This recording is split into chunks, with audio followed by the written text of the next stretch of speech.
Boostage et ce qu'il fait. Hein. Imaginons vos serveurs web, vous hébergez un certain nombre de clients des sites web, donc ça peut être vous, ça peut être l'entreprise. La taille de l'entreprise n'a aucune importance. On met un matériel de plus en plus puissant, mais la fonctionnalité logicielle reste absolument identique.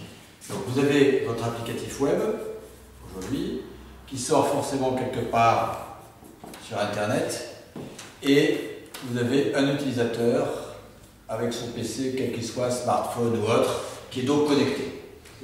Et là, il tape son adresse mail www, par exemple, webinitiative.com. Donc, il est connecté sur le site webinitiative.com. Le flux passe par ici, donc c'est un flux Ethernet. On amène l'appliance qui est déjà préconfigurée avec le Boostage à l'intérieur. On déconnecte l'Ethernet et on le met sur la carte réseau qui est inclus à l'intérieur du Boostage, qui est une carte failover, ça qui joue le rôle de câble. Donc rien ne se passe. Donc la connexion continue et l'utilisateur est toujours en train de faire sa consultation, ses factures, son CRM, ce qu'il veut. Donc on n'a absolument pas touché l'exploitation. Donc on a déjà mis l'appliance éteinte sur le réseau. On fait on sur l'appliance, elle boot. Et au moment où elle est chaude, elle intercepte automatiquement les connexions et lui, il va 2 fois plus vite. Sans aucune modification du réseau, sans aucune modification des DNS, sans aucune modification des applications. Et ça, ce sont des technologies brevetées qui nous permettent de faire cela.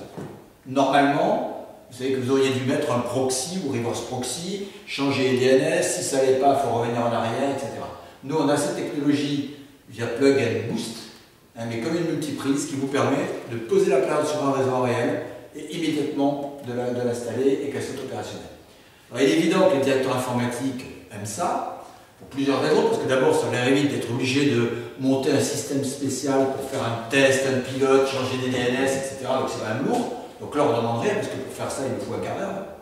Deuxièmement, le directeur informatique a bien compris un point important dans la sécurité. Leur problème et leur hantise, c'est quoi? C'est de faire quelque chose et d'être obligé de le défaire. Et souvent, on fait des choses qu'on ne peut pas les faire. Et là, c'est grave. Alors que là, ils ont bien compris que vu qu'on installait la plante éteinte dans le réseau, si vous voulez revenir à l'état précédent, ils faisaient off, ou même ils reconnectaient leur Ethernet puisqu'ils l'ont juste déconnecté et remis, et donc on leur apporte toutes les sécurités.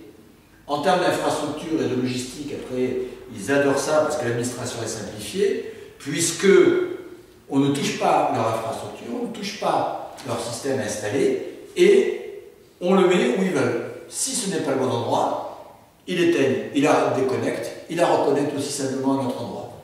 Donc ils peuvent le mettre devant chaque serveur, après la concentration des serveurs, etc.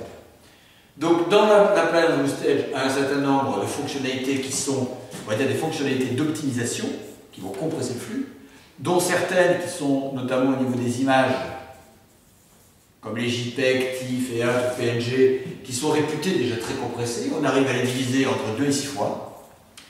Vous avez notre flow qui est très important, qui est tout le flow des PDF qui sature les réseaux. On arrive à diviser les PDF jusqu'à 8 fois. Le tout à la volée. Je fais court, on ne va pas descendre toutes les fonctionnalités, mais ces deux-là sont fondamentales et la concurrence de la part. Les autres fonctionnalités complémentaires que le produit a, en dehors de l'optimisation, c'est en entrée un load balancer niveau 7, qui est équivalent des Radware ou des F5 de très haut niveau, donc qui permet à l'intérieur de faire du load balancing et de faire de la vraie virtualisation. Vous pouvez très bien montrer 40 serveurs alors qu'il y en a qu'un, vous pouvez montrer 1 alors qu'il y en a 40. Donc ça permet de lutter contre les hackers et de vraiment virtualiser votre infrastructure. Donc il est intégré dedans. On a évidemment toutes les plateformes d'SSL, donc ça fait plateforme d'accueil SSL, où vous pouvez mettre vos certificats à l'intérieur de Boostage. Le Boostage va faire plateforme d'accueil et de cryptage, ce qui va soulager les serveurs et ce qui va vous faciliter la gestion, parce que crypter toute ou partie d'une application, c'est pas si simple que ça, parce que c'est à des endroits, on est dans le serveur de gestion, c'est un peu compliqué, alors que sur le Boostage, il est fait pour, c'est une plateforme d'accueil, une plateforme de cryptage. Vous avez aussi des systèmes de protection contre les attaques malveillantes. En général, vous avez un firewall sur les attaques système, les autorisations, mais vous avez beaucoup de requêtes malveillantes, d'accueil de requêtes SSL qui veulent essayer de faire tomber votre serveur. Donc, le produit est équipé d'un système WAF qui va vous protéger contre ça, y compris contre les délits de service ou les attaques multiples. Vous savez, maintenant, plutôt que de faire tomber un serveur, on envoie 10 millions de connexions, on le rend inaccessible, c'est comme s'il n'existait plus. Donc tout ça est géré par le système de protection du Boostage pour en faire vraiment un frontal com et une plateforme de sécurisation et d'utilisation web. Voilà.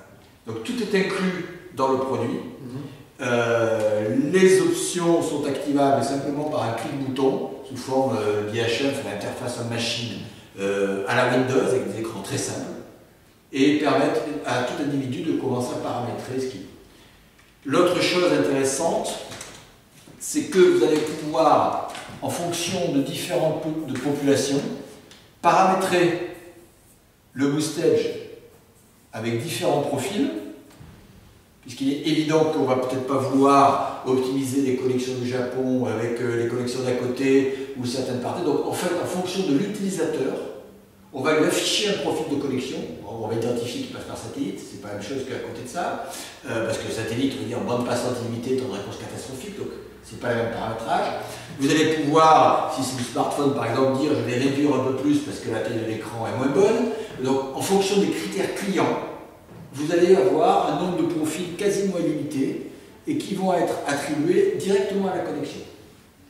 Intéressant, c'est que si vous passez par exemple de 2G en 3G, automatiquement, puisque chaque fois c'est une connexion, le Boostage sait comment vous êtes connecté et va optimiser tout ça. Vous pouvez aussi optimiser par rapport à l'application.